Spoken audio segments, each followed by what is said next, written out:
Is Red Bull Racing on the brink of a crisis? What's causing this problem? Could the collapse of the deal with Porsche be the final thing? Why does Red Bull collapse so soon? Come on, let's find out what's really happening in the motorsport world. Adrian Newey, the chief technical officer of the Red Bull Formula One racing team and highly respected man in the F1 world, has made a statement that has shocked everybody in the world. Newey is known for his exceptional skills in aerodynamic engineering and his ability to visualize airflow. He has been the main pillar of Red Bull's success over the years, and his designs have set new records in Formula One. However, recent reports suggest that Newey is planning to step back from his role in Formula One. This news has shocked everyone in the F1 community, including fans, as Newey's experience and innovative designs have been a significant factor in the Red Bull team's performance and dominance in the sport. His departure could potentially lead to a shift in the balance of power among the top teams in F1. Is it believable?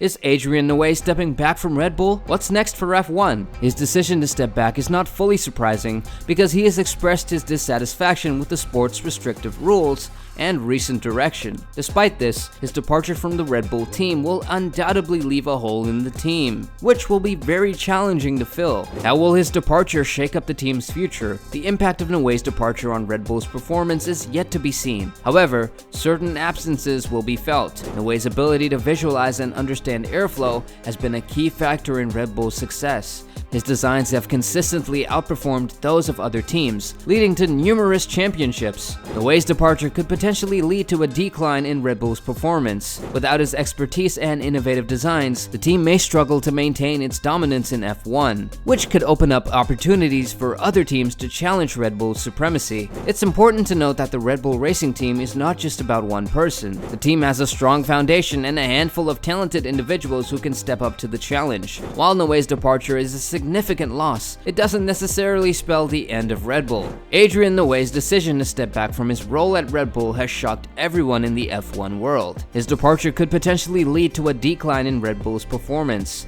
but it's too early to predict the exact impact. What is sure that his absence will be felt, and it will be interesting to see how the Red Bull F1 team adapts to this change. Will they dominate again, or is this a minor setback for them? The only way to find out is to see how they perform in the coming races. So is this the only problem that is affecting their performance? Well, not really.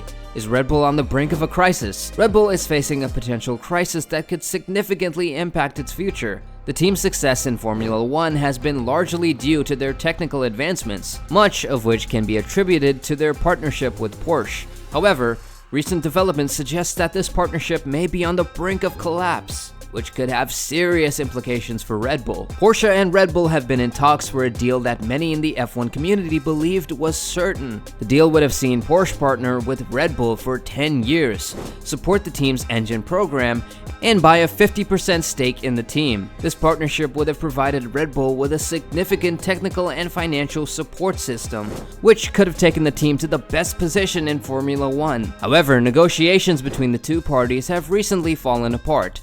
One of the main reasons for the collapse of the deal is that Red Bull wanted to maintain its independence and was only willing to accept what was essentially a glorified engine branding deal. Porsche, on the other side, was interested in buying into Red Bull's F1 operation, which Red Bull was not willing to accept. The Porsche deal collapsed. Well, what does this mean for Red Bull's future? The collapse of the deal with Porsche is a significant setback for Red Bull. The team invested heavily in building a bespoke facility with the best equipment and personnel to create their first in-house F1 engine. The partnership with Porsche would have provided them with additional technical expertise and financial help, which would have been invaluable in their target for success in F1. The end of negotiations with Porsche has raised questions about Red Bull's future in F1. The team's refusal to sell a stake in its operation to Porsche suggests a strong belief in its capabilities. However, without the support of a major manufacturer, the team may struggle to compete with other top teams in the sport. Red Bull's decision to reject the offer also seems to have sparked a reaction from Honda Racing Corporation, which have been considering rejoining F1 in 2026. The prospect of Red Bull selling half of its business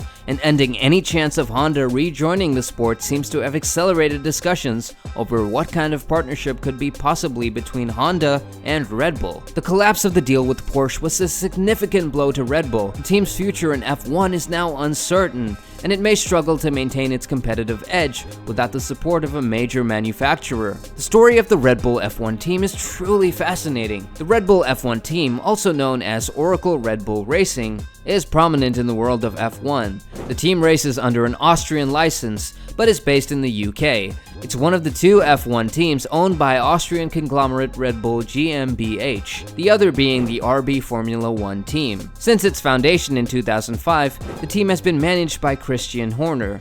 The team's technical advancements is largely attributed to Adrian Newey, but now he is moving on from Red Bull.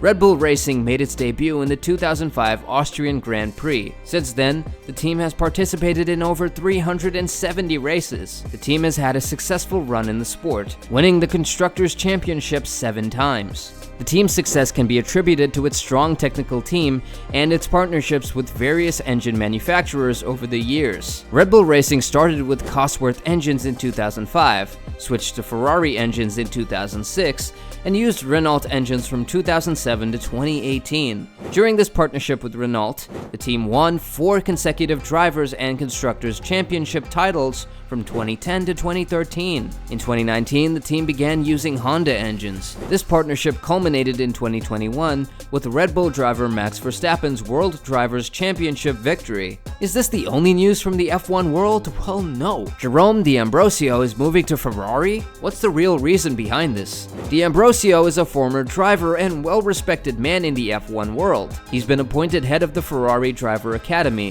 This is a significant development as D'Ambrosio brings a wealth of experience and knowledge to his new role. D'Ambrosio, who is from Belgium, had a career in single-seaters, including appearances in F1 in 2011 with Marussia, and in 2012 at the Italian Grand Prix with Lotus. He returned to the Formula 1 paddock full-time last season as the head of the Mercedes Junior program, very close to Toto Wolff, the team principal of Mercedes. However, his contract with Mercedes is nearing its conclusion, and he has decided to take up a new challenge with the Italian team. His future is expected to be in Maranello, where he will take charge of the Ferrari Driver Academy program. This program is dedicated to scouting and nurturing young Italians in the world of motorsport. D'Ambrosio's move to the Italian team is not related to any other changes within the team, but it's seen as a significant development. His experience and expertise will be invaluable in identifying and developing young talent for the team. Ever wonder what Drivers Academy does? Well, the Driver Academy plays a crucial role in a F1 team. It's responsible for identifying young drivers with potential and providing them with the training and opportunities, all to develop their skills. The ultimate goal is to prepare these young drivers for a future in F1. As the head of the Driver Academy, what should he do next? D'Ambrosio will be responsible for overseeing this process. He will work closely with the young drivers, providing them guidance and support as they navigate their way through the ranks of motorsport. His appointment is seen as positive more for the Italian team. His experience in Formula 1 and his understanding of what it takes to succeed at the highest level of motorsport will be invaluable. He will be able to provide the young drivers with insight and advice that can only come from someone who has been there and done it before. Will they come back strongly, or will they become weak? How will the next F1 season be? Comment your thoughts on this in the comments below, and don't forget to like, share, and subscribe.